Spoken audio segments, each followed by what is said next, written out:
இந்த கிருபை அப்படிங்கிற வார்த்தை எவ்வளவுக்கு அதிகமாக நன்மையாக நமக்கு அமையுதோ அவ்வளோ தூரம் இந்த கிருபையை மனுஷங்க போக்கடிக்கிறாங்க. கடைசி காலத்தில் வசனம் சொல்கிறது, பொய்யான மாயை பற்றி கொண்டு கர்த்தருடைய கிருபை என்ன செய்கிறாங்களாம், போக்கடிக்கிறாங்க. அதே மாதிரி இன்றைக்கி இந்த கிருபைங்கிறத வச்சுக்கிட்டு கிரேஸு அப்படின்னு சொல்லி ஹைப்பர் கிரேஸு, சூப்பர் கிரேஸு இப்படியெல்லாம் பேசி இந்த கிருபைங்கிற ஒரு மேன்மையான வார்த்தையை அவர்கள் என்ன செஞ்சிட்டாங்கன்னா மாயையை பின்பற்றி கொண்டு போக்கடிக்கிற நிலைமைக்கு வந்துருச்சு. கிருபை எப்பேற்பட்டது, அது எப்போ கிடைக்கிது அப்படின்னு கேட்டிங்கன்னா, காலைதோறும் அவருடைய கிருபை புதியவைகள் புதிதாக இருக்கிறது. அவருடைய கிருபை புதுசாக இருக்குது.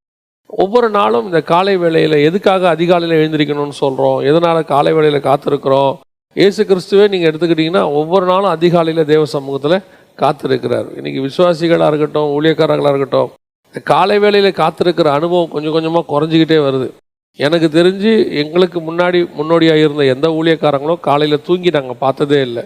எங்கள் பாஸ்டர் 5 மணிக்கு ஆராதனை வைப்பார். காலையில் 5 மணிக்கு டெய்லி 5 to 6 ஒரு ஜபம் வைப்பாங்க. நான் சொல்கிறது 365 நாளும் இருக்கும். அந்த நாங்கள் போகும்போது அவர் ஜெபம் பண்ணிட்டு உட்காந்துருப்பார். ஒரு நாள் கூட நாங்கள் போய் அவர் வந்ததே கிடையாது. நாங்கள் அங்கே போகும்போது அவர் ஜெபம் பண்ணிட்டு உட்காந்துருப்பார். அப்படின்னா அவர் எத்தனை மணிக்கு எழுந்திரிச்சிருப்பார் பாருங்க. அப்போது ஒரு பரிசுத்தவானை குறித்து கேள்விப்பட்டேன்.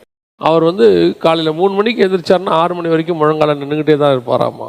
அதாவது இந்த காலை தோறும் ஏன் இந்த காலையில் சிலர் இந்த ஜபத்தை ரொம்ப இழிவாக பேசுகிறவங்களாம் வந்துட்டாங்க. இந்த கடைசி காலத்தில் ஜபமே தேவையில்லைங்கிறவங்களாம் வந்த காலம் ஆகிப்போச்சு. சரியாக ஜபிக்க வேண்டிய அவசியம் இல்லைன்றது.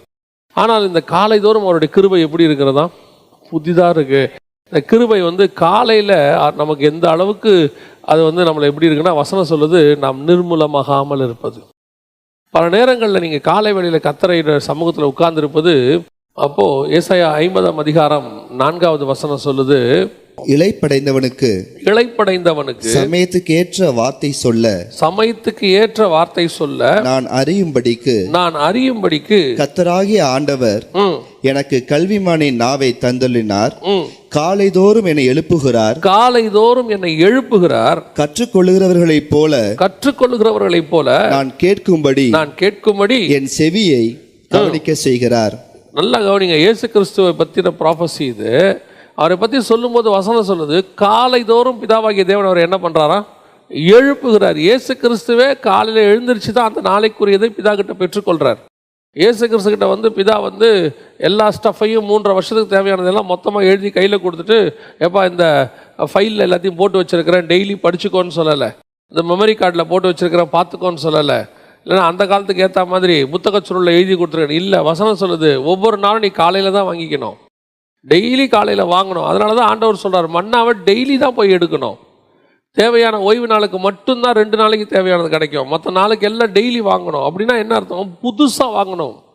மறுநாள் வச்சுட்டிங்கன்னா அது பூச்சி வந்துடும், நாத்தம் வந்துடும், பழசு. அதாவது இன்றைக்கி ஃப்ரிட்ஜு வந்த காலத்தில் எல்லாமே பழசு தான். ஹோட்டலுக்கு போனாலே புதுசு கிடைக்குமான்னு தெரியாது. எங்கே வந்தாலும் போனீங்கன்னா இப்போது ஃப்ரிட்ஜில் வச்சது ஃப்ரோசன் ஃபுட்டுங்கிறது இன்றைக்கி நமக்கு ஆகிப்போச்சு. நம்ம அன்றாட வாழ்க்கையில் ஒன்றாகிப்போச்சு. இப்போ அதே நிலைமை தான் ஆவிக்குரிய வாழ்க்கையிலையும், ஃப்ரோசன் ஃபுட்டு. எப்போ பாருங்கள், பழைய செய்தி அதை ஒவ்வொரு நாளும் தேவ சமூகத்தில் வாங்கி கொண்டு கொடுக்குற அனுபவமே தனி. அது ஊழியக்காரங்களுக்கு மட்டும் இல்லை, விசுவாசிக்கு ஒவ்வொரு நாளும் காலையில் நீங்கள் தேவ சமூகத்தில் உட்காந்து ஆண்டவர்கிட்ட பேசி பாருங்கள். அந்த நாளுக்குரியதை கர்த்தர் உங்களுக்கு சொல்லிடுவார்.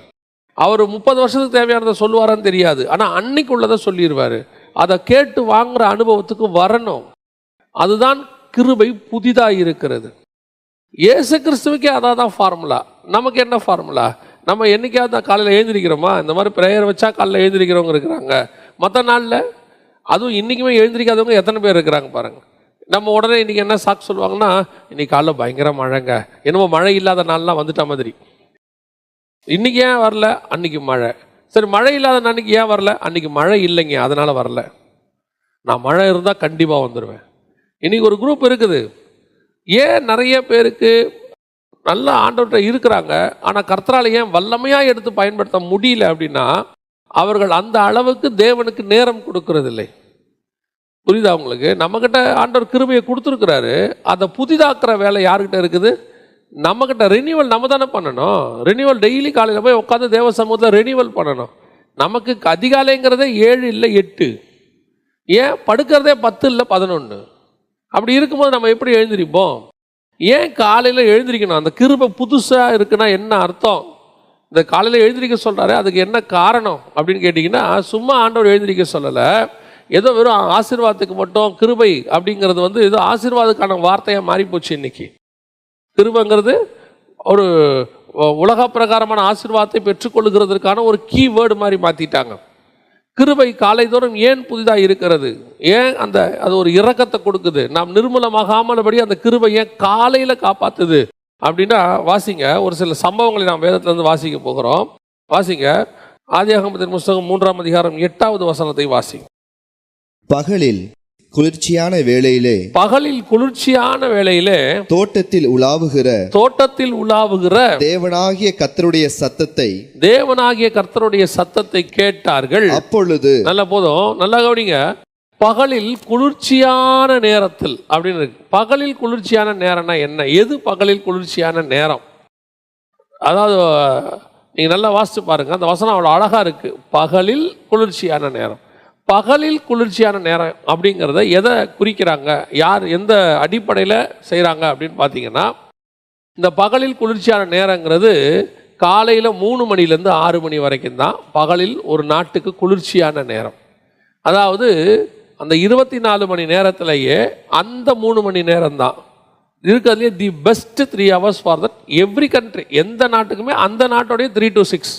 ஏன்னு கேட்டால் 6 மணிலேருந்து நம்முடைய வேலைகள்லாம் ஆரம்பித்து திருப்பி நம்ம படுத்து எல்லாம் அமைதியாகி நம்ம பிரெயின் வந்து டீப் ஸ்லீப்புக்கு போய் அமைதியாக இருக்கிற நேரம் எதுனா 3 to 6. டாக்டர்ஸ் என்ன சொல்கிறாங்க?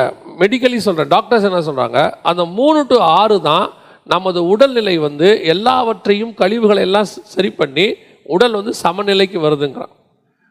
ஆன்மீகத்தில் என்ன சொல்கிறான்? 3 to 6 தான் இருக்கிறதுலே மெடிடேஷனுக்கு பெஸ்ட் டைம் அப்படிங்கிறாங்க. அதாவது சயின்டிஃபிக்கலியாக இருக்கட்டும், அது மெடிக்கலியாக இருக்கட்டும், அல்லது ஸ்பிரிச்சுவலியாக இருக்கட்டும், பகலில் குளிர்ச்சியான நேரம் ஒரு நாட்டுக்கு எது அப்படின்னு கேட்டால், ஒரு உடம்புக்கு எது அப்படின்னு கேட்டிங்கன்னா மார்னிங் 3 to 6.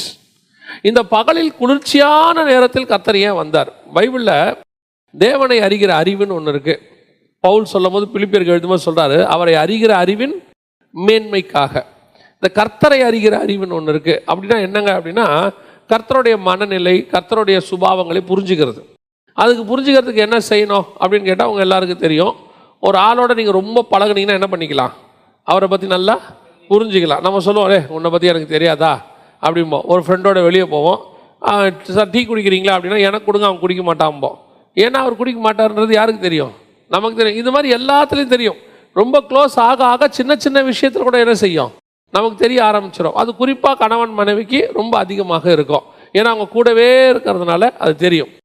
அப்போது ஒரு தேவனை அறிகிற அறிவுனா எப்படி வரும்? தேவனை அறிகிற அறிவு எப்படி? நீ தேவனோட எவ்வளவுக்கு எவ்வளவு இருக்கிறீங்களோ அவ்வளோக்கு அவ்வளோ தேவனோட இருக்கிறதுக்கு எது வழி அப்படின்னா, எவ்வளோக்கு எவ்வளோ வசனத்தோடு இருக்கிறீங்களோ அவ்வளோக்கு நீங்கள் தேவனத்தோடு இருக்கலாம். அவ்வளோக்கு தேவனை அறியலாம். இந்த வசனத்தை எவ்வளோக்கு எவ்வளோ தியானிக்கிறீங்களோ, ஏன்னா தேவனுடைய அன்பு சுபாவம், எப்போ கோவப்படுவார், எப்போ அவர் வந்து அமைதியாக இருப்பார், அத்தனையும் கர்த்தருடைய மன ஓட்டம், கர்த்தருடைய நினைவுகள் எல்லாத்தையும் நீங்கள் அறிஞ்சிக்க முடியும். எதை வச்சு அறிய முடியும் அப்படின்னு கேட்டிங்கன்னா, வசனத்தை வச்சு அறிய முடியும். ஏன்னா எல்லாத்தையும் அதில் கொடுத்துருக்கு. அதில் தான் இந்த வசனம் இருக்குது, பகலில் குளிர்ச்சியான வேளையில் உலாவும்படி. ஏன் குளிர்ச்சியான வேலைன்னு போடுது அப்படின்னு கேட்டிங்கன்னா, கர்த்தர் வருகிற மனநிலையும் என்ன மூடில் வராருங்கிறதும் அந்த டைமையும் அவர் வர நேரத்தையும் வச்சுட்டு நீங்கள் என்ன செய்யலாம்? கண்டுபிடிச்சிக்கலாம் கர்த்தர் என்ன மைண்டில் வராருங்கிறத. இப்போ சோதோமை அழிக்க வந்தார். எப்போ வந்தார் தெரியுமா? வசனம் சொல்லும், பகலில் உஷ்ணமான வேளையில் அப்படின்னு இருக்கும். வாசிங்க அந்த வசனத்தை. பின்பு கர்த்தர் மம்ரேயின் சமபூமியிலே அவனுக்கு தரிசனமானார். அவன் பகலின் உஷ்ண வேளை, ஏன்னா செம்ம சூடு. ஏன் சூடான நேரத்தில் வர்றாரு தெரியுமா? கர்த்தர் சோதோமை அழிக்க போறாரு, கோபத்தில் இருக்கிறாரு. அந்த கோபத்தை வெளிப்படுத்துறதா பகலில் உஷ்ணமான வேலை. இப்போ எலியாவை பார்க்க வருவார். 1 ராஜாக்கள் 19 பார்த்தீங்கன்னா, பார்க்க வரும்போது அங்கே 4 சம்பவம் இருக்கும். முதல்ல கண்மலை விளக்கத்தக்கதான காற்று, அடுத்து பூமி அதிர்ச்சி, அடுத்து பட்சிக்கிற அக்கினி. ஆனால் ஒன்னொன்று கிராஸ் ஆகும்போது வசனம் சொல்லும், அதிலே கர்த்தர் இல்லை, அதிலே கர்த்தர் இல்லை, அதிலே கர்த்தர் இல்லை. அதோட அர்த்தம் என்ன? அவர் அந்த மனநிலையில் இல்லைன்னு அர்த்தம். கடைசியில் அவர் மெல்லிய சத்தத்தை கேட்டு, அப்போ என்ன அர்த்தம்? கர்த்தர் இப்போ சாஃப்ட் ஆயிட்டார்னு அர்த்தம். இதுதான் கர்த்தரை அறிகிற அறிவு. இது வந்து ஒரு பார்ட் 0.01 மாதிரி. இந்த மாதிரி நிறைய இருக்குது. அப்போ இந்த இடத்துல பகலில் குளிர்ச்சியான வேலை ஏன் வரார் தெரியுமா? அவருக்கு தெரியும், நான் செஞ்சுட்டு போன எல்லாத்தையும் ஒருத்தன் கொலாப்ஸ் பண்ணிட்டான் கீழே. சர்வ வல்லமை உள்ள தேவன் தானே, அவருக்கு நல்லா தெரியும்ல. எல்லாத்தையும் ரெடி பண்ணி கொடுத்துட்டு போனேன், ஒருத்தன் என்ன பண்ணிட்டான். அது எப்படிங்க தெரியுமான்னு கேட்டிங்கன்னா, மேலே மலையில் மோசையோடு பேசிக்கிட்டு இருப்பார், கீழே சொல்லுவார் ஜனங்கள் தங்களை கெடுத்து கொண்டார்களும்பார். இவர்கிட்ட தான் பேசிக்கிட்டு இருப்பார். கீழே நடக்கிற விஷயத்தை இவன்கிட்ட சொல்லுவார், நீ கீழே இறங்கிப்போ, ஜனங்க என்ன பண்ணிட்டாங்க, தங்களை கெடுத்து கொண்டார்கள். யோசுவா சொல்கிறான், யுத்த சத்தம் போல கேட்குது. இவன் சொல்கிறான், இல்லை அவங்க எல்லாம் கொலாப்ஸ் ஆகிட்டாங்க அப்படின்ட்டான். இதுதான் இப்போ ஆண்டவர் ஏன் பகலில் குளிர்ச்சியான வேலையில் வராரு அப்படின்னு கேட்டிங்கன்னா, பகலில் காலையில் அதிகாலையில் குளிர்ச்சியான வேலையில் போனால் அவன் எவ்வளவுதான் கொலாப்ஸ் பண்ணியிருந்தாலும் அவனை மன்னிக்கிற இடத்துல நான் போக முடியும். லேலூயா. அதுதான் கர்த்தர் அவனை மீட் பண்ணுற வர நேரம். ஏன் வராரு? அவன் வசனம் சொல்லுது, ஓசியாவின் புஸ்தகம் 6ஆம் அதிகாரம் 7வது வசனத்தை வாசிங்க. ஓசியாவின் புஸ்தகம் 6ஆம் அதிகாரம் 7வது வசனம் வாசிங்க. அவர்களோ ஆதாமை போல் உடன்படிக்கையை மீறி. ஆதாம் என்னத்தை மீறினாரு? உடன்படிக்கையை மீறிட்டாரு. என்ன உடன்படிக்கை? கர்த்தருக்கு அவருக்கு ஒரு உடன்படிக்கை இருந்துச்சு. ஆதாம், இந்த தோட்டத்தை நீ பார்த்துக்கோ, நான் உன்னை ஆசீர்வதிக்கிறேன், நீ ஆண்டு கொள்ளுங்கள், சகலத்தையும் கொடுக்குறேன், நீங்க பலுகி பெருகுங்க, எல்லாம் ஒரு உடன்படிக்கை கர்த்தர் பண்ணியிருந்தாராமா அவனோட. இப்போ மொத்த உடன்படிக்கையும் க்ளோஸ் பண்ணிட்டான், அக்ரிமெண்ட் ஓவர் ஆயிடுச்சு. இப்போ வந்து வசனம் சொல்லுது, ஆதாமை போல் உடன்படிக்கையை மீறி. இவனை இந்த உடன்படிக்கை மீறின நேரத்தில், நான் கோபத்தின் நேரத்தில் சந்திச்சா என்ன ஆகும் தெரியுமா? ஆதாம் என்ன ஆகும்? பட்சிக்கிற அக்கினி. அவரு பட்சிக்கிற அக்கினி. ஒரு இடத்துல வசனம் சொல்லுது, அவர் எரிச்சல் உள்ள தேவன். இவ்வளோ தூரம் ரெடி பண்ணி எல்லாத்தையும் கொடுத்துட்டு போயிருக்கிறேன், சிம்பிள் வேலை தான், ஒன்னே ஒன்று சொன்னேன், இந்த எல்லாத்தையும் சாப்பிட்டுக்கப்பா, பூமியில் இருக்கிற அத்தனையும் சாப்பிட்டுக்கப்பா, இந்த ஒன்றை மட்டும் சாப்பிடாத. அவன் எல்லாத்தையும் விட்டுட்டு அந்த ஒன்றை மட்டும் சாப்பிட்டான் பாருங்க, நமக்கு எப்படி இருக்கும் யோசிச்சு பாருங்க. வீட்டில் இருக்கிற நம்ம ஒரே ஒரு விஷயத்தை தான் நம்ம சொல்லுவோம், அந்த ஒரு விஷயத்தில் தான் அவங்க தப்பு பண்ணுவாங்க. அப்பாவுக்கு எப்போ ரொம்ப கோவம் வரும் தெரியுமா? என்ன இந்த பர்டிகுலராக இதை செய்யாதேங்கிற, நீ என்ன பண்ணுற, அதைத்தான் செய்கிற. நியாயமாக அப்பா என்ன பண்ணியிருக்கணும்? ஆதாம அந்த இடத்துல மொத்தத்தையும் க்ளோஸ் பண்ணி போட்டிருக்கணும். நீங்கள் நல்லா கவனிச்சு பார்த்தீங்களா? கர்த்தருடைய வாயில ஆதாம சபிச்சார்னு வரவே வராது. வசனம் சொல்லும், உன் நிமித்தம் பூமி சபிக்கப்பட்டிருக்கோம், உன்னை என்னெல்லாம் சபிக்க முடியாது. ஏன்? நான் பகலில் குளிர்ச்சியான வேலையில் உன்னை பார்க்க வந்திருக்கிறேன். இப்போ நான் வந்தது எனக்கு தெரியும், நீ கொலாப்ஸ் பண்ணிட்டேன்னு. இப்போ நான் வந்தது உன்னை சபிக்க வரல, இப்போ நீ பாவம் செஞ்சுட்ட, இந்த பாவத்துக்கு மத்தியில் உன்னை எப்படி காப்பாற்றலான்னு நான் வந்திருக்கிறேன். உன்னை அழிக்க நான் வரல. அழிக்க வந்திருந்தா சபிக்கிற பூமியில் உன்னை சபிச்சிருப்பனே. நான் காயினை சபிச்சா மாதிரி உன்னை சபிக்கிறதுக்கு எவ்வளோ நேரம் ஆகும்? அவர் காயினை சபிச்சார்ல, அந்த தேவன் தானே. அவர் நினச்சிருந்தா ஆதாம என்ன பண்ணலாம்? சபிக்க முடியும். அவர் அவ்வளோ தெளிவாக சொல்கிறாரு, உன் நிமித்தம் பூமி சபிக்கப்பட்டிருக்கோம். அவ்வளோதான். அந்த இடத்துல கூட பாருங்க, கர்த்தர் ஆதாமுக்கு என்னென்ன சொன்னாரோ அத்தனையும் அவன் நன்மைக்கு தான் சொல்லியிருப்பார். உனக்கு நெத்தி வேர்வை வரும், நீ உழைச்சி சாப்பிடுவ. காரணம் என்ன? அந்த நெத்தி வேர்வை வந்தாதான் உன் பாடி ஆக்டிவாக இருக்கும். நீ சாகிறதுன்னு முடிவாகி போச்சு, ஆனால் சாகிற வரைக்கும் நீ நல்லா இருக்கணும், சாகிற வரைக்கும் சந்தோஷமாக இருக்கணும். அதுக்கு ஒரே வழி என்னன்றதை சொல்லி கொடுத்துட்டு போவார். ஏன் காலைதோறும் அவருடைய கிருபை புதுதாக இருக்குது தெரியுமா? நீ காலையில் காத்திருக்கும் போது ஒருவேளை நாம் உடன்படிக்கையை தவறுதலாக மீறி விட்டாலும் கூட, தெரிந்து செய்தாலும் கூட, அவருடைய கிருபை உன்னை என்னையும் பாதுகாக்கிறது. நாம் நிர்மூலமாகாதபடிக்கு. அன்னைக்கு கர்த்தர் நினச்சிருந்தா ஆதாம என்ன பண்ணியிருக்கலாம்? க்ளோஸ் பண்ணி போட்டிருக்கலாம். அதுதான் இன்னைக்கு உங்களுக்கு எனக்கும் பெரிய ஆசீர்வாதம். ஏன் காலையில் காத்திருக்க சொல்கிறோம்? தேவ சமூகத்தில் எழுந்துறீங்கன்னு சொல்கிறோம். தேவ சமூகத்தில் கர்த்தரோடு இருந்து நீங்கள் பழகிட்டீங்கன்னா, ஒருவேளை நான் சொல்கிறது நீங்கள் அப்படி செய்யணும்னு சொல்லலை, சம்டைம்ஸ். ஏன்னா விழுந்து போகாதவன்னு எனக்கு தெரிஞ்சு இயேசு கிறிஸ்துவை தவிர உலகத்தில் ஒருத்தரும் கிடையாது. ஏதோ ஒரு நிலையில் ஏதோ ஒரு இடத்துல ஒரு சின்ன பலகீனம் வருது, நம்ம விழறோம். அந்த விழற நேரத்தில் கூட நம்மை நிர்மூலமாகாமல் பாதுகாக்கிறது அவருடைய கிருபை. அந்த கிருபை நீங்கள் பெற்றுக்கொள்ள வேண்டியதுக்கு காத்திருக்கிற நேரம் எது தெரியுமா? காலைதோறும். ஒவ்வொரு நாளும் நீங்கள் காலையில் காத்திருந்துங்க. அந்த காலையில் கர்த்தர் வரும்போது உன்னிடத்தில் அநேக காரியங்களை பேசுவார். உன்னுடைய அக்கிரமங்கள் அநீதி அவன் போய் மறைஞ்சு கொள்கிறான் பாருங்க. அந்த இடத்துல அவன் அத்தி இலையில் ஆடையை செஞ்சு போட்டுக்கிறான். இந்த தேவன் என்ன பண்ணுறாரு தெரியுமா? அவனுக்கு ஒரு பலி செலுத்தி ஒரு மிருகத்தை அடித்து ஒரு தோலுடைய எடுத்து அவனுக்கு போட்டுட்டு அந்த தோலை வச்சு அவனை மூடுறார். இது ஏதோ சாதாரணமாக அவனுக்கு ட்ரெஸ் வாங்கி கொடுத்ததுக்கு அர்த்தம் இல்லை, அது உடன்படிக்கை. அவனோடு கூட ஆண்டவர் என்ன செய்கிறார் தெரியுமா? ஒரு பிரமாணத்தை ஏற்படுத்துகிறார் தோல் உடையில். அதுதான் ஆசாரிப்பு கூடாரத்தில் ஆண்டவர் தபசு தோலை போட்டு மூடுனார். அதனுடைய அடையாளம் இவன் தான் மாம்சம். ஆசாரிப்பு கூடாரம் மனுஷன், அவன் மேலே ஆடையை போட்டு மூடுறார், தோலை போட்டு மூடுறார். இதெல்லாம் எங்கே நடக்குது? கர்த்தருடைய சமூகத்தில் காலை தோறும் அவருடைய கிருபை புதிதாக இருக்கிறது. ஒருவேளை நீங்கள் பலவீனப்பட்டிருந்தால் என்ன பண்ணணும்னு தெரியல, எப்படி தேவ சமூகத்துக்கு போகணும்னு தெரியல, பல நேரங்களில் நமக்கு ஒரு கில்ட்டினஸ் இருக்குது, செஞ்சிடறோம், பாவத்தில் விழுந்துடுறோம். நான் இதுக்கப்புறம் என்ன செய்கிறது? சிலருக்கு அதுக்கப்புறம் ஆண்டவர் சமூகத்துக்கு போகிறதுக்கு அவனுக்கே வெக்கப்படுவான். வெக்கப்பட்டு என்ன பண்ணுவோன்னா ஆண்டவர்கிட்டே போக மாட்டான். அதுக்கப்புறம் ஜெபம் பண்ண மாட்டாங்க, பைபிள் வாசிக்க மாட்டாங்க, சர்ச்சுக்கு வர மாட்டாங்க. ஏன்னா அவங்க எதனால் வரலன்னு சும்மா உட்காந்து பேசினீங்கன்னா, நான் ஒரு பெரிய பாவம் பண்ணிட்டேங்க, இதோட எப்படிங்க சர்ச்சுக்கு வர்றது? நான் கேட்பேன், சர்ச்சுக்கு வராமல் வேறு எங்கே போய் அந்த பாவம் போகும்? சரி, ஆண்டவர்கிட்ட வரலன்னு வச்சுக்கோங்களேன், வேறு எங்கே போய் அதை தொலைப்பீங்க? அதுதான் யூதாஸுக்கும் பேதுருவுக்கும் இருந்ததான ஒரே வித்தியாசம். செஞ்சாச்சு பாவம், ரெண்டு பேரும் செஞ்சாச்சு, தொலைக்கிறதுக்கு ஒரு இடம் தான் இருக்குது. திருப்பி திருப்பி நீ எங்கே தான் வரணும்?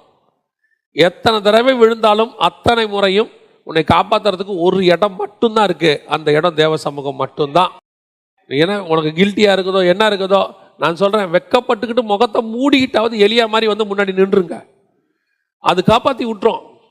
நீங்கள் அதுக்கு பயந்துக்கிட்டு வேறு எங்கேயாவது போயிட்டீங்கன்னா உங்களை அது காப்பாற்றாது. அது யூதாசை நாண்டு கொண்டு சாகிற மாதிரி உன்னை மரணத்துக்கு நேராக நடத்திடும்.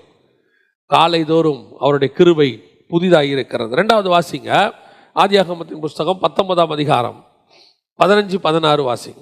ஆதியாகமத்தின் புஸ்தகம் 19ஆம் அதிகாரம் 15-16. கிழக்கு வெளுக்கும் போது அந்த தூதர் லோத்தை நோக்கி, பட்டணத்திற்கு வரும் தண்டனையில் நீ அழியாதபடிக்கு எழுந்து உன் மனைவியையும் இங்கே இருக்கிற உன் 2 குமாரத்திகளையும் அழைத்து கொண்டு போ என்று சொல்லி அவனை துரிதப்படுத்தினார்கள். அவன் தாமதித்து கொண்டு இருக்கும் போது கர்த்தர் அவன் மேல் வைத்த இரக்கத்தினாலே அந்த புருஷர் அவன் கையையும் அவன் மனைவியின் கையையும் அவன் 2 குமாரத்தின் கையையும் பிடித்து அவனை பட்டணத்திற்கு வெளியே கொண்டு போய் விட்டார்கள். இது அடுத்து ரொம்ப மிக முக்கியமான ஒரு விஷயம். காலை தோறும் அவருடைய கிருபை எப்படி இருக்கிறது? அவருடைய நாம் இரக்கத்திற்கு முடிவே இல்லைன்னு இருக்கு. அப்படிதானே இருக்குது வசனம், அப்படிதான் இருக்கு. நாம் நிர்மலமாகாமல் இருப்பது அவருடைய கிருபை. யோசிச்சு பாருங்க, நைட்டு ஃபுல்லாக பேசுகிறாங்க லோத்துக்கிட்ட, இரவு முழுக்க பேசுகிறாங்க. காலை வசனம் கிழக்கு வெளுக்கும் போது விடிய போகிற நேரம் வந்துருச்சு, ஏர்லி மார்னிங். இப்போ அழிக்கிற நேரம் வந்துருச்சு. அந்த ஏர்லி மார்னிங்கில் தான் அந்த மனுஷர் அவன் மேல் வைத்த கிருபையினாலே, இரக்கத்தினாலே. அதான் ரொம்ப முக்கியம். இவன் தாமதிச்சுட்டே இருக்கிறான். நியாய தீர்ப்பு வந்துருச்சு, அடுத்த செகண்ட் தொடங்கணும், பரலோகம் துரிதப்படுத்துது. ஆனால் உள்ளே ஒரு நீதிமான் இருக்கிறான். இவன் நீதிமான் தான், ஆனால் சீரியஸ்னஸ் தெரியாத நீதிமான். இன்றைக்கும் நம்ம சர்ச்சில் அந்த மாதிரி நிறைய பேர் இருப்பாங்க. இவங்க பாவி கிடையாது, ஆனால் சீரியஸ்னஸ் தெரியாது. அவங்க நியாய தீர்ப்பு தலைக்கு மேலே தொங்குது, அடுத்த செகண்ட் என்ன நடக்கும் நமக்கு தெரியாது. சோதம் அழிய போகுது, அவ்வளவு பரபரப்பாக பரலோகம் வேலை பார்த்துக்கிட்டு இருக்கு. கொஞ்சம் கூட பரபரப்பு இல்லாமல் யார் வேலை பார்க்குறான்? சிலர்லாம் பார்த்தீங்கன்னு சொன்னால், ட்ரெயின் பிடிக்கணும் அப்படின்னு சொல்லி அல்லது ஃப்ளைட் பிடிக்கணும் அப்படின்னு சொன்னால் அப்படியே பரபரப்பாக வேலை பார்த்துக்கிட்டு இருப்பாங்க. அந்த கேப் டிரைவர் இருக்கார்ல, கேப் டிரைவர் நம்மளை கூப்பிட்டு போகிறாரு, டாக்ஸி டிரைவர், அவர் ஒரு பரபரப்பும் இல்லாமல் வண்டி ஓட்டிகிட்டு இருப்பார். அவரை பொறுத்த வரைக்கும் எப்படி இருக்கும்? நான் ஒழுங்காக போகணும், ஆக்சிடென்ட் ஆகிடக்கூடாது. நம்ம எப்படி இருப்போம் தெரியுமா? கொஞ்சம் சீக்கிரம் போங்களேன். அவர் போயிடலாம் சார் பாரு, அந்த 40 தாண்டவே தாண்டாது. நமக்கு சார் கொஞ்சம் வேகமாக போங்க சார். எதுக்கு சொல்கிறேன்? அவ்வளோ பரபரப்பாக சோதம் அழியறதுக்கு நேரம் எல்லாம் நடந்துக்கிட்டு இருக்குது, பரலோகமே பார்க்குது. ஏன்னா மிகப்பெரிய நியாய தீர்ப்பு ஒன்று பூமியில் நடக்க போகுது. ஒரு கவலையும் இல்லாமல் இருக்காம பாருங்க. ஆனால் வசனம் சொல்லுது, அவன் மேல் வைத்த இரக்கத்தினாலே காலை தோறும் அவருடைய கிருபை புதிதாக இருக்கிறது. பல நேரங்களில் உங்களுக்கும் எனக்கும் வந்த நியாய தீர்ப்பு நமக்கு தெரியாது, கர்த்தருடைய கிருபை தான் காப்பாற்றி கொண்டு இருக்கிறது. பல நேரத்தில் அதுதான் காப்பாற்றிட்டு இருக்குது. நம்மெல்லாம் போய் ஒழுங்காக சேர்றோன்னா கர்த்தருடைய கிருபை மட்டும்தான் காப்பாற்றிக்கிட்டு இருக்குது நம்மளை. பல நேரங்களில் தப்பு, நம்ம பண்ணுறது தப்பு, சரின்னு சொல்லவே இல்லை, இட்ஸ் ராங். ஆனாலும் அவர் நம்மேல் வைத்த கிருபை. லோத்து பண்ணுறது தப்பு போன்னு சொல்கிறாரு, ஆனாலும் கூட லோத்து என்ன செய்யலை, தாமதிக்கிறான். இப்போ நம்மக்கிட்ட என்னென்னா ஆப்போசிட்டு, அவர் மெதுவாக போங்கிறாரு, நம்ம வேகம். லோத்துவை வேகமாக போங்கிறாரு, அவன் மெது. ஆனால் நியாய தீர்ப்பு என்னமோ தலைக்கு மேலே என்ன செய்யுது, தொங்கிட்டே இருக்குது. பல நேரங்களிலே அதிகாலை ஜெபம், கர்த்தர் சமூகத்தில் காத்திருக்கிறது உன்னை நியாய தீர்ப்பிலிருந்து உன்னை காப்பாற்றுவதற்கு போதுமானதாக இருக்கிறது. வசனம் சொல்லுது, நியாய தீர்ப்பிலே அவருடைய கிருபை, அவருடைய இரக்கம் மேன்மை பாராட்டும். யாக்கோபின் புத்தகம் 2ஆம் அதிகாரம் 13வது வசனத்தை வாசிங்க. யாக்கோபு 2:13. ஏனென்றால் இரக்கம் செய்யாதவனுக்கு இரக்கமில்லாத நியாய தீர்ப்பு கிடைக்கும், நியாய தீர்ப்புக்கு முன்பாக இரக்கம் மேன்மை பாராட்டும். இப்ப லோத்துக்கிட்ட வசனம் என்ன சொல்லுது, அவர்கள் அந்த மனிதன் மேல் வைத்த இரக்கத்தினால நியாய தீர்ப்புக்கு முன்பு இரக்கம் மேன்மை பாராட்டும். ஏன் அவன் மேல் வைத்த இரக்கம்? அதுக்கு தான் சொல்றேன், காலை தோறும் அந்த இரக்கம் வருது பாருங்க. நியாய தீர்ப்புக்கு முன்பாக யாக்கோபுல சொன்ன தீர்க்க தரிசனமான வார்த்தை அது. உங்களுக்கும் எனக்கும் அப்படிதான். பல நேரங்களிலே கர்த்தர் நம்மை காப்பாற்றி கொண்டிருக்கிறார். இந்த காலை காத்திருக்கிற ஒரு அனுபவம் பல நியாய தீர்ப்பிலிருந்து உங்களை பாதுகாக்கும், பல அழிவுகளிலிருந்து உங்களை பாதுகாக்கும், பலவிதமான சோதனைகளிலிருந்து உங்களை பாதுகாக்கும். அதுக்கு தான் சொல்கிறோம், காலையில் எழுந்திரிங்கன்னு சொல்லி. ஏன்னா ராத்திரியில் ஜெபம் பண்ணால் கிடைக்காதா? கிடைக்கும், அதெல்லாம் இல்லைன்னு சொல்ல. ஆனால் வசனம் சொல்லுது, காலையில் இரக்கம் அதிகமாக இருக்கிறது. நம்முடைய வாழ்க்கையில் தேவன் நம்மளை நிர்மூலமாக்கணும்னு நினச்சிருந்தாருன்னா இங்கே ஒருத்தர் கூட உட்காந்துருக்க முடியாது. நான் ரட்சிக்கப்பட்ட பிறகே சொல்கிறேன், ஆண்டவரை ஏற்றுக்கொள்வதற்கு முன்பதாக விட்டுருங்க. ஆண்டவரை ஏற்றுக்கொண்ட பிறகு எத்தனை பேர் நம்ம அவருக்கு உண்மையாக எல்லா நாளும் இருந்திருக்கிறோம்? 365 days 24/7 சொல்லுவாங்க. நம்ம எத்தனை பேர் அப்படி இருந்திருக்கிறோம்? யோசித்து பாருங்க. ஆனால் இன்றைக்கும் நம்ம நிர்மூலமாகாமல் இருப்பது அவர் நம்மேல் வைத்த இரக்கம். அந்த இரக்கத்தை நீங்கள் பெற்றுக்கொள்வதுக்கு தான் காலை தோறும் ஜெபம். காலை ஜெபத்தில் காலை தோறும் காத்திருக்கிறதுல, அவரோடு கூட உறவாடுறதுல ஒரு மணி நேரம் 2 மணி நேரம் நீங்கள் காத்திருக்கும் போது பலவிதமான ஆபத்துகளிலிருந்து உங்களை விடுவிக்கிறார். நமக்கே தெரியாது. லோத்துக்கு இவ்வளோ தெரியுமா? சோதோம் இப்படி ஒரு அழிவை பார்க்கணும் தெரியுமா? லைஃபுக்கு சோதோம் இப்படி ஒரு பிரச்சனையை சந்திக்கும்னு யாருக்கு தெரியாது. ஏதோ நியாய தீர்ப்பு கொடுக்க போகிறாங்க போல அப்படின்னு அவன் நினைக்கிறான். ஆனாலும் கூட அவன் மேல் வைத்த இரக்கம், அவன் தாமதித்த போதும் அவன் மேல் வைத்த இரக்கம், நாம் தவறு செய்யும் போதும் பல நேரங்களில் அந்த இரக்கம் நம்மை காப்பாற்றி கொண்டு இருக்கிறது. அதுக்கு தான் காலையில் காத்திருக்கணுங்கிறது. ஒவ்வொரு நாளும் வேலைக்கு போகிறதுக்கு முன்னாடி நம்ம வேலைகள், நான் சொல்கிறது வெறும் ரோட்டில் போகிற ஆபத்தான வேலைகள் சொல்லலை. ஏன் சமீபத்தில் ஒரு மனுஷன், அவர் ஒரு ஆள் தான் பக்கத்தில் வேலை பார்த்துட்டு இருக்காரு. பக்கத்தில் இருந்த மிஷின் ரோபோட் என்ன பண்ணிடுச்சு தெரியுமா? அப்படியே கொண்டு போய் செவுத்தோடு வச்சு அவனை நசிக்கிருச்சு. திடீர்னு மிஷின் ஃபால்ட் ஆயிடுச்சு. ரோபோட்டு என்ன பண்ணிருச்சுன்னா, அதான் ஃபஸ்ட்டு ஒரு ரோபோட் மனுஷனை கொன்னது. யோசித்து பாருங்கள். வீட்டுக்கு ஆஃபீஸுக்கு போன மனுஷன், ஆபத்து இல்லாத வேலை, அவர் ஏதோ ஒரு பக்கம் வேலை பார்த்துக்கிட்டு இருக்கிறார். ஆனால் மனுஷன் வீட்டுக்கு திரும்பலை நைட்டு. இதுதான் நிலைமை இன்னைக்கு. ஒரு ரோட்டில் வெளியே போயிட்டு வீட்டுக்கு வரதுங்கிறது கர்த்தர் நம்மேல் வைத்த இரக்கம். நான் ஒரு முறை உண்மையிலே எனக்கு பயம் வந்த சம்பவம் என்னென்னா, நான் ஒரு இடத்துல நின்று பார்த்துக்கிட்டு இருக்கிறேன். ஆப்போசிட்டில் வண்டி இப்படி போயிட்டுருக்குது. ஆப்போசிட்டில் ஒரு 2 வீலர் போகுது. என் பக்கத்தில் இந்த பக்கம் ஆப்போசிட்டில் ஒருத்தர் ஒரு கடை இருக்குது, க்ளோஸ் பண்ணியிருக்கு, வாசலில் உட்காந்துருக்கிறார். போன வண்டி என்ன ஆச்சுன்னு தெரியல, அந்த ஆளுக்கு கண்ட்ரோல் போய் திரும்பி யூட்டர்ன் மாதிரி போட்டு வந்து இங்கே உட்காந்துருந்தவர் மேலே மோதிச்சு. அவர் மேலே ஃபால்ட்டே கிடையாது, ஓட்டுனவர் மேலேயும் ஃபால்ட்டு கிடையாது. ஆனால் இவர் உட்காந்துருக்காரு, திரும்பிட்டு வந்து அடிச்சிச்சு. அதை பார்த்தபோது உண்மையிலே ஒரு மனசுக்கு பயம் வந்துச்சு. நாம ஓரமாக கடை ஓரத்தில் பூட்டி இருக்கிற கடையில் வாசலில் உட்காந்துருக்காரு, எங்கேயோ போகிற வண்டி வந்து மோதுது. அந்த வண்டி அந்த டைரக்ஷன்லேயும் வரல. நாமெல்லாம் வண்டிக்கு நேராக போன ஆள். எத்தனையோ தடவை வண்டிக்கு நேராக போய் கட்டடிக்கிறது, இப்படி போகிறது அப்படி போகிறது, கிராஸ் பண்ணும்போது ஃபோன் பேசிக்கிட்டே கிராஸ் பண்ணுறது, எவ்வளவோ இதெல்லாம் தப்பு, சரின்னு சொல்லலை, ராங். ஆனால் ஏதோ ஒரு இரக்கம் உங்களை என்னையும் காப்பாற்றி கொண்டு வந்து உட்கார வச்சிருக்குது. நாம் நிர்மூலமாகாமல் இருப்பது அவருடைய கிருபை. அதாவது நாம் தப்பு செய்கிறோம், கர்த்தர் காப்பாற்றுறாரு. நம்ம அதை மாற்றி எடுத்துக்கிறோம். கர்த்தர் காப்பாற்றுறாரு, தப்பு செய்யலான்னு இல்லை. பல நேரங்களில் கர்த்தருடைய இரக்கம் நம்மை காப்பாற்றி கொண்டு இருக்கிறது. அல்லேலூயா. காலைதோறும் அவருடைய இரக்கம் பெருசாக இருக்கு. அதிகாலையில் நியாய தீர்ப்புக்கு கூட கர்த்தர் நம்மளை என்ன செய்கிறாராம்? தப்பு வைக்கிறார். மூன்றாவது வாசிங்கள், ஆதியாகமத்தின் புஸ்தகம் 32வது அதிகாரம் 24, 26, 24 முதல் 26 வரை வாசிங்க. தெரிஞ்ச சம்பவம் தான், ஆனால் அதில் ஒரு மிக முக்கியமான விஷயம் இருக்கு. வாசி. யாக்கோப்பு பிந்தி தனித்திருந்தான். அப்பொழுது ஒரு புருஷன் பொழுது விடியும் அளவும் அவனுடனே போராடி அவனை மேற்கொள்ளாததைக் கண்டு அவனுடைய தொடை சந்தை தொட்டார். அதனால் அவருடனே போராடுகையில் யாக்கோப்பின் தொடை சந்து சுளுக்கிற்று. அவர், நான் போகட்டும், பொழுது விடுகிறது என்றார். அதற்கு அவன், நீர் என்னை ஆசீர்வதித்தால் ஒழிய உம்மை போக விடேன் என்றான். நல்லா கவனிங்க. இப்போ பொழுது விடியும் போது நடக்கிற ஒரு சம்பவம் இது. காலையில் ஏர்லி மார்னிங் நடக்கிற ஒரு சம்பவம், நம்ம எல்லாருக்கும் தெரிஞ்ச ஒரு சம்பவம். இதில் என்ன ஸ்பெஷாலிட்டி இருக்குது அப்படின்னு கேட்டிங்கன்னா, கர்த்தர் யாக்கோபை காலையில் ஆசீர்வதிக்கவே வரல. கர்த்தர் என்ன செய்யலை? ஆசீர்வதிக்கவே வரல. அவர் இருக்கிற வரைக்கும் அவங்ககிட்ட ஆசீர்வதிக்கிறேன்னு பேசவே இல்லை. அவர் பாட்டுன்னு புறப்பட்டு என்ன செஞ்சிட்டாரு? காலைல ஏர்லி மார்னிங் ஆகும்போது அவர் பாட்டுன்னு புறப்பட்டு போக்குறாரு. அவர் எதுக்கு வந்தார்னா, காலையில் வரப்போகிற ஏசாவை குறித்து இவன் என்ன பண்ணிகிட்டு இருக்கிறான்? பயந்துட்டு இருக்கிறான். கம்ஃபர்ட் பண்ண வந்தார். பயப்படாத, நான் இருக்கிறேன், ஒன்றும் பண்ண மாட்டான் ஏசான்னு சொல்கிறதுக்கு தான் வந்தார். இந்த பையன் அதுக்கு முன்னாடியே பயங்கரமான பிளான்லாம் பண்ணுறான்.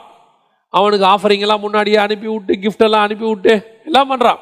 ஆனாலும் இவனுக்கு என்ன வரல? சமாதானம் வரல. அப்புறம் மனைவிகள் பிள்ளைகளை ஒரு பக்கமோ மற்ற மறுமணியாட்டிகள்லாம் இன்னொரு பக்கமும் வச்சு என்னென்னவோ பண்ணுறான். அவனால் முடிஞ்ச வரைக்கும் எல்லாம் செய்கிறான். செஞ்சும் இவனுக்கு என்ன வரல? சமாதானம் வரல. இப்போ அவர் எதுக்கு வந்தார் அப்படின்னு கேட்டிங்கன்னா, அவனை சமாதானப்படுத்தி, சரி யாக்கோபு இருக்கட்டும், ஒன்றும் பயப்படாத, ஏசா அவனை ஒன்றும் பண்ண மாட்டான்னு சொல்கிறதுக்கு தான் வந்தார். ஆனால் இவனை ஆசீர்வதிக்கிற பிளான் அவருக்கு அந்த இடத்துல இல்லை. என்னங்க அப்படி சொல்கிறீங்க, நீங்கள் கூட இருந்தீங்களான்னு? இல்லை, கர்த்தர் உண்மையிலே அந்த இடத்துல கர்த்தர் அவனை ஆசீர்வதிக்கிற பிளான் இல்லை. ஏன் அப்படி சொல்கிறோம் அப்படின்னு கேட்டிங்கன்னா, வாசிங்க, அதே ஆதியாகமத்தின் புஸ்தகம் 35ஆம் அதிகாரம் 9, 10 வாசிங்க பார்ப்போம். யாக்கோப்பு பதான் அராமிலிருந்து வந்த பின்பு தேவன் அவனுக்கு மறுபடியும் தரிசனமாகி. இப்ப நல்லா கவனிங்க, மறுபடியும் தரிசனம். இப்ப வந்து யாக்கோபு கேட்கல, இங்க நான் உங்களை பார்க்கணும்னு கேட்கல. அவன் பதாம் அராமிலிருந்து வந்து நார்மலா இருக்கான். பதாம் அராமிலிருந்து வந்தபோது கர்த்தர் அவனுக்கு மறுபடியும் தரிசனமாகி அவனை ஆசீர்வதித்து இப்ப கேட்டான். அவன் 32 தான் கேட்டான், ஆண்டவரே நீர் என்னை ஆசீர்வதித்தாலே உம்மை நான் விடமாட்டேன்னு சொல்றான். ஆனா அந்த இடத்துல அவனை ஆசீர்வதிக்கணுன்றது அவர் பிளானே இல்லை. அவர் சொல்றார், நீ என்னை உடியாங்கிறாரு. கடைசியா நீர் ஆசீர்வதித்தால் ஒழிய உம்மை நான் விடமாட்டேன் சொன்ன பிறகு, உன் பேர் என்ன? இஸ்ரவேல், நான் உன்னை ஆசீர்வதிக்கிறேன்ட்டு போயிட்டார். அவ்வளோதான், வேற எதுவுமே சொல்லலை. நான் உன்னை ஆசீர்வதிக்கிறேன், மனுஷனோடும் தேவனோடும் போராடி மேற்கொண்டாயே அப்படின்னு சொல்லிட்டு போயிட்டார். ஆனால் இங்கே பாருங்க, பதாம் ராமையில் வந்து கர்த்தர் மறுபடியும் அவனுக்கு தரிசனமாகி, வாசிங்க, அவனை ஆசீர்வதித்து இப்பொழுது உன் பேர் யாக்கோப்பு, இனி உன் பேர் யாக்கோப்பு என்னப்படாமல் இஸ்ரவேல் என்று உனக்கு பேர் வழங்கும் என்று சொல்லி. இப்போ இதை அவர் எங்க பண்ணிட்டாரு? 32லயே பண்ணிட்டாரு. அவன் கேட்டதுக்கு அதை சொல்லிட்டாரு. ஆனா 35ல் திருப்பி இவரே வந்து சொல்றாரு, இனி உன் பேர் யாக்கோபு எனப்படாமல் இஸ்ரவேல் எனப்படும். வாசிங்க, தொடர்ந்து வாசிங்க. இஸ்ரவேல் என்று உனக்கு பேர் வழங்கும் என்று சொல்லி அவனுக்கு இஸ்ரவேல் என்று பெயரிட்டார். பின்பு தேவன் அவனை நோக்கி, நான் சர்வ வல்லமையுள்ள தேவன், நீ பலுகி பெருகுவாயாக. இதெல்லாம் அங்க சொல்லவே இல்லை பாருங்க. இதே விஷயம்தான் அங்க நடக்குது. ஆனா என்ன செய்யல? சொல்லவே இல்லை. ஏன்னா அங்க அவனுக்கு இதை சொல்ற ஒரு பிளான்ல இல்லை. அங்க வந்தது கம்ஃபர்ட் பண்ணத்தான் வந்தார். நீ ஏசாவுக்கு பயப்படாத, பார்த்துக்கலாம், அதுதான் வந்தார். ஆனால் நடந்தது என்ன? அவன் காலையில் அவர் காலை பிடிச்சிக்கிட்டு கதர்னான்னு இருக்குது. ஓசியாவின் புஸ்தகம் சொல்லுது, அவன் அழுது கெஞ்சினான். அவன் தூதனானவரோடு கூட போராடி மேற்கொண்டான் இருக்குல்ல. அதில் பார்த்தீங்கன்னு சொன்னால், ஓசியா புஸ்தகம் 12ஆம் அதிகாரம் 4வது வசனம் வாசிங்க. அவன் தூதனானவரோட போராடி மேற்கொண்டான், அழுது அவரை நோக்கி கெஞ்சினான். அப்படின்னா என்ன அர்த்தம்? நைட் எல்லாம் போராடினார. எப்படி போராடி இருக்கான் தெரியுமா? காலை பிடிச்சிக்கிட்டு அழுது இருக்கிறான். நமக்கு யாக்கோபுல இது ஆதியாகமத்தில் பார்க்கும்போது எப்படி இருக்குது? மனுஷனோடும் தேவனோடும் போராடி மேற்கொண்டாயே. தேவனே அவன் என்ன பண்ணிட்டானா? மேற்கொண்டான். அப்படின்னா என்ன அர்த்தம்? மல்யுத்தம் போட்டான்னு இருக்குது. நமக்கு நினச்சிக்கிட்டோம் காலை பிடிச்சிக்கிட்டு சண்டை போட்டான், என்னமோ ஆண்டவர் அவனை விட்டு ஓட முடியாது அப்படி லாக் பண்ணிட்டான். நம்ம ஊரில் சொல்லுவாங்க லாக் பண்ணிட்டான் அப்படின்னு. அவரை மேற்கொள்றதுக்கு ஒரே ஒரு வழி தான் இருக்கு. காலை பிடிச்சிக்கிட்டு அழுது கெஞ்சினா அவரை நீங்கள் ஜெயிச்சிடலாம், மேற்கொள்ளலாம். ஜெயிச்சிடலான்னா என்ன அர்த்தம்? மேற்கொள்ள. எப்படி மேற்கொள்ளலாம்? அவர் கொடுக்க முடியாத ஒன்று இப்போ இல்லை உனக்குன்னு தான் வந்தார். ஆசீர்வாதத்தை நான் இப்போ கொடுக்க வரல, ஆனால் நான் அழுது அந்த ஆசீர்வாதத்தை வாங்குவேன். நீர் கொடுக்க வரல, நான் வாங்குவேன். ஆனால் என்னால் வாங்க முடியும். என்ன யாக்கோபு விட? அதெல்லாம் விட முடியாது. சில பசங்களுக்கும் சரி சகோதரிகளுக்கும் சரி ஒரு ஒரு வெப்பன் வச்சிருக்கிறாங்க, ஒரு ஆயுதம். என்ன தெரியுமா? பேசி பார்ப்பாங்க, அடுத்து அழுது பார்ப்பாங்கல்ல, அழுது சாதிப்பாங்க, சாதிச்சிருவாங்க. பேசி நடக்காதத அழுது சாதிப்பாங்க. அது பெண் பிள்ளைகள் இருக்கு பாருங்க, பெண் பிள்ளைகள் அப்பா கிட்ட சாதிக்கிறது, அது ஒன்றும் பேசாது. ஃபஸ்ட்டு வந்து கேட்கும், டேடி இப்போ முடியுமா முடியாதா அப்படின்னு. அப்பா சொன்னார் முடியாது.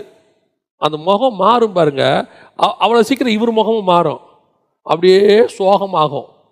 இவருக்கு வேலைக்கே போக மனசு வராது. இப்போ என்ன, ஏன் இப்படி உட்காந்துருக்க நீ? ஒன்றும் இல்லை, அவ்வளோதான், சரி போ, கதை முடிஞ்சு. அழுது சாதித்தான். நிறைய பேர் அப்படி இருக்காங்க. அதில் ஃபஸ்ட்டு நம்பர் 1 ஆள் யாருன்னா பைபிளில் யாக்கோபு தான் சொல்லி கொடுத்தது இந்த உலகத்துக்கு. நீங்கள் அவர்கிட்ட நீங்கள் பேசியெல்லாம் வாங்க முடியாது.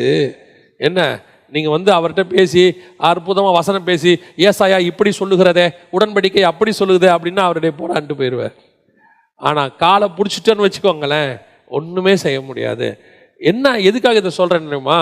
35ஆம் அதிகாரத்தில் வர வேண்டிய ஆசீர்வாதத்தை 32ஆம் அதிகாரத்திலேயே வாங்கிட்டான் அவன் கையில். ஆசீர்வதிக்கவே தேவன் வரல, ஆசீர்வாதத்தை கொடுக்கவே வரல, ஆனால் வாங்குவேன். நீங்கள் கொடுக்க வரல ஆண்டவரே, நான் வாங்குவேன், என்னால் வாங்க முடியும். காரணம், விடியற் காலையில் உம்முடைய இரக்கம் பெருசாக இருக்கிறது, காலைதோறும் உம்முடைய கிருபை பெருசாக இருக்கு. அந்த நேரத்தில் என் கண்ணீரும் சேர்ந்துச்சுன்னா நீங்கள் என்னை தாண்டி போகவே முடியாது ஆண்டவரே. கர்த்தர் உனக்கும் எனக்கும் ஒவ்வொரு நாள் காலையில் இப்படி தான் வச்சிருக்கிறார். உனக்கு ஒருவேளை ஆசீர்வாதம் இல்லை என்றாலும் கூட, அது பின்னாடி வருகிறதா இருந்தாலும் கூட, உன்னால் போராடி தேவனிடத்தில் வாங்க முடியும். அதுக்கு இதுதான் யாக்கோபு வச்சிருக்கிறது. எவ்வளோ பெரியதான ஒரு விஷயம் பாருங்க. அதாவது நம்ம படிக்கிறதுக்கு சாதாரணமாக இருக்கு, வானத்தையும் பூமியும் உண்டாக்கின தேவனை மனசை மாத்திராம பாருங்க. அவன் வானத்தையும் பூமியும் உண்டாக்கின தேவனுடைய மனசை கரைய பண்றான் பாருங்க. இப்போ கொடுக்காதது இல்லை, நீ கொடுத்துட்டு போ, அதெல்லாம் முடியாதுப்பா, நீங்க கொடுத்துட்டு போங்கப்பா. இதுதான் காலையிலே கர்த்தரிடத்தில் இருக்கிறது. காலையில் அவர் மனசு அப்படியே மெல்ட் ஆகிடும். அதான் வசனம் சொல்றது, காலைதோறும் அவருடைய கிருபை புதிதாக இருக்கிறது, அவருடைய இரக்கங்களுக்கு முடிவே கிடையாது. எப்படி ஒரு இரக்கம் கொடுக்க முடியாததை கொடுக்க வைக்கும், இல்லாததை உருவாக்கும். காலையில் கர்த்தர் உன்னை ஆசீர்வதிக்கவே ஆசீர்வதிப்பார். இதுதான் கர்த்தர் உனக்கு எனக்கு வச்சிருக்கிறது. இவ்வளோ மேன்மையை ஏழை மார்னிங்கில் கர்த்தர் வச்சிருக்கிறார். என்னைக்காவது நம்ம எவ்வளோ மிஸ் பண்ணுறோம் பாருங்க. நீங்கள் ஏழை மார்னிங் காத்திருந்தீங்கன்னா திரும்பி வரும்போது சக்ஸஸோட தான் வெளியே வருவீங்க. அதுதான் உண்மை.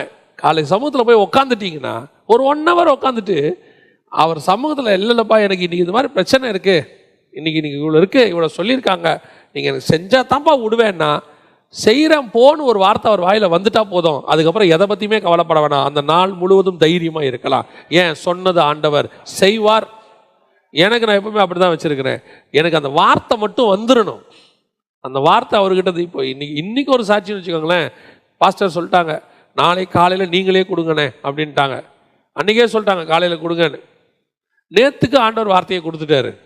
நேற்று இங்கே முடிச்சதுலேருந்து போய் ஜெபம் பண்ணுறேன், படுக்க போகிற வரைக்கும் ஜெபம் பண்ணுறேன், 11 மணி வரைக்கும். நல்ல டயர்ட் வேறு, வார்த்தையே வரல. காலையில் கிட்டத்தட்ட ஒரு 3:30 மணிக்கு எழுந்திரிச்சிட்டேன், வார்த்தையே வரல. இங்கே 5 மணிக்கு வரணும், 5:30க்கு. 5 மணிக்கு ரெடி ஆகிட்டு இருக்கிறேன். அந்த ஒரு மனசில் சமாதானம் இல்லை. கொடுக்கலாம், இப்போ டைரியில் ஏற்கனவே பல செய்திகள்லாம் இருக்குது, தூசி தட்டி கொடுக்கலாம். இல்லை அதில் ஒன்று எடுத்து கூட நம்ம, ஏன்னா பழக்கப்பட்ட செய்தியை பேசுகிறது ரொம்ப ஈஸி, ஆல்ரெடி எக்ஸ்பீரியன்ஸ்டு. ஆண்டவரே ஒரு வார்த்தை ஏதோ ஒன்று, நம்ம ரொம்ப நாள் கழிச்சு அந்த சர்ச்சுக்கு போகிறோம், உங்ககிட்ட ஒரு வார்த்தை வந்தால் அது ஜனங்களுக்கு பேசும். ஏதோ நம்ம ஃபில்ஃபில் பண்ணிட்டு போகிறதில்ல 45 நிமிஷம். 5 மணிக்கு கர்த்தர் ஒரு வார்த்தையை கொடுக்குறாரு. காலைதோறும் அவருடைய, நான் நினச்சிக்கிட்டேன் காலையில் நைட்டு கேட்டப்போ கொடுக்காத ஆண்டவர் காலையில் கொடுக்குறாரு பாருங்க. காலையில் வாங்கிடலாம் அவர்கிட்ட இருந்து, காலையில் என்ன செஞ்சிடலாம், வாங்கிடலாம். காலையில் 3:30 மணிலேருந்து கேட்டுக்கிட்டே இருக்கிறோம், 5 மணிக்கு சரி இந்த வார்த்தையை கொண்டு போய் கொடு. இப்போ நமக்கு முழு சந்தோஷம். எவ்வளோ மழை அடிக்குது, ஒன்றும் கவலை கிடையாது, வார்த்தை கிடச்சிருச்சு, அவ்வளோதான் சந்தோஷம். இதுதான் ஆசீர்வாதம். பல நேரங்களில் வராததை கூட உங்களால் வர வைக்க முடியும். பல நேரத்தில் நீங்கள் யோசிக்கிறீங்க தெரியுமா, இது எனக்கு வராது, கிடைக்காது, சான்ஸே இல்லைன்னு. ஆண்டவர் சொல்கிறாரு, காலையில் என் சமூகத்துக்கு வா, நீ அவர் சமூகத்தில் உட்காந்து அழுது அவர் இருதயத்தை கரைச்சி, என்னடா இது உனக்கு தானே, சரி உனக்கு தான் போ அப்படின்றவர். அல்லேலூயா. கடைசியாக காலையில் என்ன நடக்குது சொல்லிவிட்டு நாம் ஜெபம் முடிக்கலாம். வாசிங்க மத்தேயு சுவிசேஷம் 28ஆம் அதிகாரம் 1-2 வசனங்களை வாசிங்க. ஓய்வு நாள் முடிந்து வாரத்தின் முதலாம் நாள் விடிந்து வருகையில் மகதலேனா மரியாளும் மற்ற மரியாளும் கல்லறையை பார்க்க வந்தார்கள். அப்பொழுது பூமி மிகவும் அதிரும்படி கர்த்தருடைய தூதன் வானத்தில் இருந்து இறங்கி வந்து வாசலில் இருந்த கல்லை புரட்டி தள்ளி அதன் மேல் உட்கார்ந்தான். யோசித்து பாருங்களேன், விடிந்து வருகையில், ஏர்லி மார்னிங், காலையில இருட்டோட. இன்னொரு காஸ்பல்ல இருக்குது, இருட்டோட காலையில ஏர்லி மார்னிங் எங்க ஓடுறாங்க, கல்லறைக்கு ஓடுறாங்க. ஓடும்போது வசனம் சொல்லுது, ஒரு தூதன் இறங்கி கல்லை புரட்டி போட்டார்.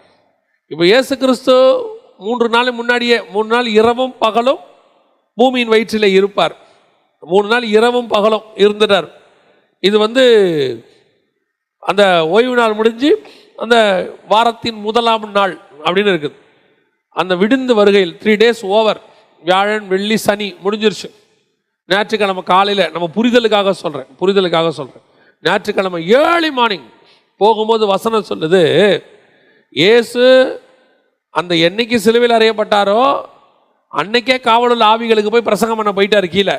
நீங்கள் நினைக்கக்கூடாது 3 நாளும் டெட் பாடியாக கிடந்தார், ஒன்றும் பேச்சு மூச்சு இல்லாமல் இருந்தார், இயேசு கிறிஸ்துக்கு ஒரு வேலையும் இல்லை, நல்லா ஹாயாக 3 days ரெஸ்ட் எடுத்தார். இல்லை, வசனம், இன்று நீ என்னோடு கூட பரதீசியில் இருப்பாய். ஜீவனுள்ள ஒரு தேசம் அது.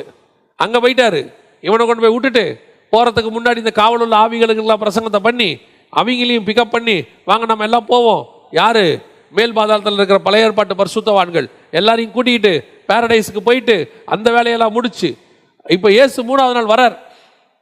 வரும்போது பார்த்தீங்கன்னா இயேசு இன்னும் படுத்து இருந்துவிட்டு வரல. இயேசுவும் உள்ள வேலை பார்த்தா இருந்திருக்கிறார். ஆனால் வசனம் சொல்லுது, 3ஆம் நாள் விடிந்து வருகையில் கல்லறை திறக்கப்பட்டது, பூமி அதிரும்படி கல்லறை திறக்கப்பட்டது. வசனம் என்ன இருக்கு? வானத்தில் இறங்கி வாசந்த கல்லை புரட்டி தள்ளி அதன் மேல் உட்கார்ந்தான். இதோட அர்த்தம் என்ன தெரியுமா? அதுக்கு முன்னாடி உள்ள அத்தனை காரியத்தையும் கர்த்தர் புதுசாக்க போறார். பழையவைகள் எல்லாம் ஒளிஞ்சு போகுது. நியூ விஷயத்தை ஸ்டார்ட் பண்றார். நியூ கவனன்ட், புதிய உடன்படிக்கையை ஸ்டார்ட் பண்ண போறார். பாவ மன்னிப்புக்கு பிறகு பூமி புதுசா இன்னைக்கு தொடங்குது. புரியுதா? ஏதோ சாதாரணமான விஷயம் இல்லை. 4000 வருஷத்தினுடைய பாவத்தை அன்னைக்கு சுமந்து தீர்த்து முடிச்சிட்டார் இயேசு. Everything over. இப்போ புது பூமி பிறக்குது. எப்படி? நல்லா கவனிங்க. எப்படி முதல் 2000 வருஷத்துல தண்ணியில பூமியை கழுவுனார் ஆண்டவர். புரியுதா? கழுவி நியூ புதுசா பூமி அன்னைக்கு ஸ்டார்ட் ஆகிற மாதிரி. அது நோவா காலத்துல பேழையிலேருந்து வெளியே வந்து, நோவா பேழையை விட்டு வெளியே வந்து புது பூமியை ஸ்டார்ட் பண்ற மாதிரி அது. இப்ப இயேசு கல்லறையிலேருந்து வெளியே வந்து புது பூமியை ஸ்டார்ட் பண்றாரு. ஏன்? அப்ப தண்ணியால கழுவினாரு, இப்ப ரத்தத்தால கழுவி முடிச்சிட்டார். நியூ கவர்னன்ட் ஸ்டார்ட் ஆகுது. எப்ப ஸ்டார்ட் ஆகுது தெரியுமா? விடிந்து வருகையில், ஏர்லி மார்னிங். முதல்ல வாசிச்சோம், காலையில் வரும்போது ஆதாம் உடன்படிக்கையை மீறினான். அந்த உடன்படிக்கையை ஆண்டவர் மன்னித்து அவனை அழிக்காம வச்சுக்கிட்டார். ஆனா இங்க அதிகாலை விடிந்து வருகையில், அதே குளிர்ச்சியான வேளையில் அவன் மீறின உடன்படிக்கையை கர்த்தர் புதிதாக்கி விட்டார். நியூ கவர்னன்ட். இவர் தான் 2ஆம் ஆதாம். புரியுதா? அவன் தோட்டத்திலிருந்து செஞ்ச தப்ப இவர் கெத்சமனே தோட்டத்திலிருந்து கல்வாரிக்கு போய் புதுசாக்குறார். விடிந்து வருகையில் நியூ கவர்னன்ட், புது பூமி கர்த்தர் புதிதாக்கி நம்ம கையில் கொடுத்தார். அதுக்கு முன்னாடி இருந்தது வேறு, அதுக்கப்புறம் இருக்கிறது வேறு. அந்த செப்பரேஷனை குறிக்கிறதான் விடிந்து வருகையில். உங்களுக்கும் எனக்கும் ஆண்டவர் அப்படிதான் ஒவ்வொரு நாள் காலையிலையும் புதிதான காரியத்தை வச்சிருக்கிறார். காலைதோறும் அவருடைய கிருபை, அதுதான் புது கவனன்ட். காலையில் ஓப்பன் ஆச்சு புது கிருபை. இது வரைக்கும் இருந்த காலை அல்ல, இது வேறு விதமான காலை. இந்த காலையில் கர்த்தருடைய பழைய மரணத்தை ஒழிச்சிட்டார், உன் பழைய பாவத்தை ஒழிச்சிட்டார், உன்னுடைய சாபங்களை ஒழிச்சிட்டாரு, உன்னுடைய கட்டுகளை ஒழிச்சிட்டாரு. இப்போ எல்லாமே புதுசு, நியூ. அது எப்போ கிடைக்கும் தெரியுமா? காலையில் தான் கிடைக்கும். அப்போ ஆண்டவர் சொல்கிறாரு, அந்த காலையில் போகிற மகதலேனா மரியாளுக்கு தான் அது கிடச்சிச்சு. பாருங்க, பேதுரு அப்போஸ்தலர், யோவான் அப்போஸ்தலர், 11 அப்போஸ்தலர் எல்லாரும் சொல்லுவாங்க, கர்த்தர் யாருக்கு தரிசனமானார்? முதல்ல மகதலேனா மரியாளுக்கு தரிசனமானார். மகதலேனா மரியாள் வீட்டில் இருந்து கர்த்தர் போய் மகதலேனா மரியாளை வீட்டில் பார்த்தாரா, இல்லை மகதலேனா மரியாள் கல்லறைக்கு வந்ததுனால கர்த்தர் மகதலேனா மரியாளை பார்த்தாரா? கல்லறைக்கு வந்ததுனால அவர் முதல் தரிசனம் மகதலேனா மரியாளுக்கு கொடுக்கணுங்கிறதல்ல, முதல்ல பார்க்க வந்தது அதனால தான் அவரை பார்த்தா. இப்போ மகதலேனா மரியாளுக்கு முதல்ல காலங்காத்தால பேதுரு வந்திருந்தா, அப்போ கர்த்தருடைய நோக்கம் மகதலேனா மரியாளுக்கு தான் கொடுக்கணும் இல்லை, கர்த்தருடைய நோக்கம் யார் என்னை காலையில் தேடி வருகிறானோ அவனுக்கு தான் என் முதல் தரிசனம். அது காட்ஸ் பிளான். மகதலேனா மரியாள் என்பது ஒரு சபை, ஸ்திரீக்கு அடையாளம். எந்த சபை காலைதோறும் காத்திருக்கிறதோ அந்த சபை கர்த்தரை காலையிலே பார்க்கும். காத்திருக்கிற சபை விடிந்து வருகையில், ஏர்லி மார்னிங். இயேசு உயிர்த்தெழுந்தாரா இல்லையா தெரியாது. இப்ப நாங்க வந்தது செத்த உடம்புக்கு சுகந்த வர்க்கத்தை போடத்தான் வந்தோம். நாங்க வந்தது பழசா ஏதாவது ஒன்று கிடைக்கும் தான் வந்தோம். நாங்க வந்தது இன்னும் பெருசா எதிர்பார்த்து வரல. ஆனா நாங்க வந்த நேரம் புதுசு கிடைக்கிற நேரம். அதுதான் காலைதோறும் அவருடைய கிருபை புதிதாக இருக்கிறது. நீ காத்துருங்களேன், உன் அறிவுக்கு எட்டாத எத்தனையோ காரியத்தை கர்த்தர் காலையில் செய்வார். நான் ஒரு காரியத்தை சொல்லிவிட்டு முடிக்க விரும்புகிறேன். இது நெகட்டிவ் பேரபிள் மாதிரி, நெகட்டிவ் எக்ஸாம்பிள் மாதிரி, சரியா? அதாவது ஆண்டவர் சில நேரத்தில் என்ன சொல்லுவார் பைபிளில், புளித்த மாவுக்கு சமானமாய் பரலோக ராஜ்யம் இருக்கிறது என்பார். புளித்த மாவுங்கிறது பரிசேயர் சதுசேயருடைய கள்ள உபதேசம். அதை ஏன் பரலோக ராஜ்யத்துக்கு கம்பேர் பண்ணுறாரு அப்படின்னா, எப்படி இந்த புளித்த மாவு மற்ற மாவெல்லாம் மாற்றுமோ அந்த மாதிரி ஒரு கள்ள உபதேசம் எப்படி ஒரு மனுஷனை மாற்றுமோ அந்த மாதிரி பரலோகம் அதை விட வேகமாக செய்யுங்கிறார். கம்பேரிசன் அந்த மாதிரி தான் இப்போ நான் உங்களுக்கு சொல்கிறேன். நாம் காலைதோறும் காத்திருந்தா கர்த்தருடைய கிருபை புதுசாக இருக்குன்னு சொல்கிறோம்ல, புதுசான காரியம் கிடைக்குதுன்னு சொல்கிறோம்ல. இந்தியாவிலே ஒரு பெரிய பிஸ்னஸ் மேன் இருக்கிறார், நம்பர் 1ன்னு வச்சுக்கோங்களேன். இன்றைக்கி நம்பர் 1 or 2ல் இருக்கிறார். அந்த மனுஷனை பற்றி சமீபத்தில் பேசிகிட்டு இருக்கும்போது, காலையில் அந்த மனுஷன் கூப்பிட்டு வரான் 3 மணிக்கு 4 மணிக்கு. அந்த ஆள் ஏன் காலையில் எழுந்திரிக்கிறான்? முதல்ல நாம் காலையில் கர்த்தரை சந்திக்க எழுந்திரிக்கிறோம், கரெக்ட் தானே? ஏன்னா நமக்கு காலையில் கர்த்தருடைய கிருபை இருக்குது, கர்த்தர் காலையில் வராரு, நம்ம தப்பு பண்ணால் மன்னிக்கிறாரு, நியாய தீர்ப்பில் பாதுகாக்கிறாரு, உடன்படிக்கையை புதுப்பிக்கிறாரு, அதனால நம்ம காலையில் எழுந்திரிக்கிறோம். நியாயம், நமக்கு ஒரு ரீசன் இருக்குது. இது எதுவுமே யாருக்கு இல்லை? அவனுக்கு இல்லை, அந்த ஒரு பிஸ்னஸ் மேனுக்கு கிடையாது. ஆனால் அந்த மனுஷன் என்ன செய்கிறாரு? காலையில் எழுந்திரிக்கிறார். எழுந்திரிச்சிட்டு 3 மணி 4 மணிக்கு எழுந்திரிச்சிட்டு திடீர்னு கூப்பிடுவாராம் அவர் அசிஸ்டன்ஸை, வாங்க கொஞ்சம் பேசணும் பாரான். இப்போ அசிஸ்டன்ஸ் எல்லாம் எத்தனை மணிக்கு போகணும்? ரெடி பண்ணி போய் நிற்கணும். அவர் கூப்பிட்ட உடனே 1/2 hourக்குள்ளே போயிடணும். 3 மணி 4 மணிக்கு உட்காந்து பேசிகிட்டு இருப்பாங்க டீ குடிச்சிட்டு. யோசித்து பாருங்க, ஒரு உலக பிரகாரமாக காலையில் எழுந்திரிச்சு அந்த குளிர்ச்சியான நிலையில் அந்த மெடிடேட் பண்ணுற நேரத்தில் ஒருத்தங்க உட்காந்து தன் வேலையை பற்றி சிந்திக்கும் போது அவன் இந்தியாவிலே நம்பர் 1 மாறிடுறான். நம்ம சும்மா சாதாரணமாக பிள்ளைகளை சொல்லுவோம், நீங்கள் பார்த்துருக்கீங்களா? காலையில் படிடா. முந்திலாம் சொல்லுவாங்க, நம்ம ஸ்கூலில் சொல்லி கொடுப்பாங்க, காலை எழுந்தவுடன் படிப்பு. ஏன்னா அந்த நேரத்தில் நீ படிக்கும் போது அது மனசில் என்ன செய்யுது? லைஃப்பில் பதிஞ்சிரும், அப்படியே இருதயத்தில் பதிஞ்சிரும். அதுக்கு தான் அந்த ஏர்லி மார்னிங். இவங்கெல்லாம் ஸ்பிரிச்சுவலாக எழுந்திரிக்கல, இவங்கெல்லாம் ஃபிசிக்கலி ப்ராக்டிக்கல் லைஃபுக்காக அதை யூஸ் பண்ணுறாங்க. அந்த கால வேலையை நீங்களும் நானும் ஸ்பிரிச்சுவலி யூஸ் பண்ணால் எப்படி இருக்கும் பாருங்க. அவன் இந்தியாவையே பிடிக்கிறான்னா நீங்கள் நானும் உலகத்தையே பிடிக்க முடியும். ஸ்பிரிச்சுவலி சொல்கிறேன். பாருங்கள், தொழுமரத்தில் கை காலையும் கட்டி ஒருத்தனை போட்டாங்க. வசனம் சொல்லுது, அவன் படுத்து தூங்கலை. அவன் காயத்தை நம்ம என்ன பண்ணல, மேன்மைப்படுத்தலை. அவன் அடித்தாங்க பிடிச்சாங்க. அவன் ஜெயிலில் போயிட்டு என்ன பண்ணுறான் தெரியுமா? பாட்டு பாடிக்கிட்டு இருக்கிறான். அவன் பாருங்க பாட்டு பாடிக்கிட்டு இருக்கான், தூங்கலை. பேதுரு ஜெயிலில் தூங்கினாரு, 4 பேர் செத்தான். அவர் ஜெயிலை விட்டு போனவொடனே என்ன ஆயிடுச்சு? 4 பேர் செத்தான். பிடிச்சி என்ன பண்ணிட்டாங்க? அவனை கொலை பண்ணிட்டாங்க. ஆனால் பவுல் சிறைச்சாலையில் துதித்து பாடினா 4 பேர் ரட்சிக்கப்பட்டான். அல்லேலூயா. இதான் முக்கியம். நீ காலையில் காத்திருந்து உபத்திரவத்துக்கு மத்தியில் ஜெபம் பண்ணிப்பாரு. கர்த்தர் உன்னுடைய விஷனை உலக விஷனாக மாற்றுவார். ஜீவனை கொடுக்குற விஷனாக மாற்றிடுவார். இன்றைக்கி நாம் ஏர்லி மார்னிங்கை மறந்துட்டோம், ஏர்லி மார்னிங்கை இழந்துட்டோம். காலையில் எழுந்திரிக்காத குடும்பம் உருப்படாது.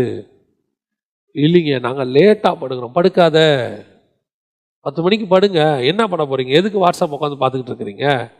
எதுக்கு உட்காந்து ஃபேஸ்புக் பார்த்துக்கிட்டு இருக்கிறீங்க? எல்லாத்தையும் 10 மணிக்குள்ளே முடிங்க. ஏர்லி மார்னிங் 3 மணிக்கு 4 மணிக்கு எழுந்திரிங்க. எதுக்காக தெரியுமா? நீங்கள் எழுந்திரிக்கிறது உங்களுக்காக மட்டும் இல்லை, உங்களுக்கு வருகிற நியாய தீர்ப்பிலிருந்து தப்பிப்பதற்காக, உங்களுடைய பாவங்களிலிருந்து விடுதலை பெறுவதற்காக, உங்களுக்கு வைத்த ஆசீர்வாதத்தை நீங்கள் புதுப்பித்துக் கொள்வதற்காக. You can get the new கவர்னன்ட். புது உடன்படிக்கையை தேவனிடத்தில் பெற்றுக்கொள்வதற்காக ஆண்டவர் சொல்றாரு, காலை வேளையிலே நீ காத்திரு, அவருடைய கிருபை காலைதோறும் புதிதாக இருக்கிறது. நம்ம ஜெபம் பண்ண போறோம் தேவ சமூகத்தில். எல்லா கண்களை மூடுவோமா? நன்றி ஆண்டவரே, கோடான கோடி ஸ்தோத்திரம் அப்பா. காலைதோறும் உம்முடைய கிருபை புதிதாக இருக்கிறது ஆண்டவரே. Thank you Jesus.